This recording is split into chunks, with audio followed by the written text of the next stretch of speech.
Hakuna mafanikio bila nidhamu, hakuna mafanikio bila consistency, hakuna mafanikio bila uendelevu. Kuna mtu mwenye hekima mmoja akasema, itakuhitaji nidhamu kuanza jambo, ila itakuhitaji consistency kuendelea na kutimiza jambo. Maana yake itakuhitaji nidhamu kuanza, ila itakuhitaji uendelevu kuendelea na kutimiza. So kumbuka, ushindi na matokeo ya watu si kwenye kuanza mambo.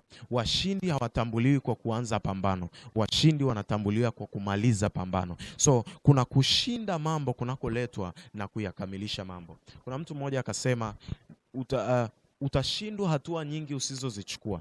Yaani hatua ambazo utazichukua kwa asilimia 100 au kwa asili ni umeshazishindwa kwa sababu hujawahi kuzifanya. So I encourage you na kuhimiza kwamba yale malengo ambayo unayo kwa mwaka huu wa 2025 yasibaki kuwa malengo, kuwa maandishi kwenye diary zako. Hatupangi malengo ili yawe maandishi mazuri kwenye diary zetu. Tunapanga malengo ili yatuamishe maisha yetu. Namna pekee ya kuyafanya maisha yako kuwa bora ni kwa kufanya mambo bora yatakayokufanya kuwa bora, kwa sababu mambo bora hayatoshi mpaka yamemtengeneza mtu bora.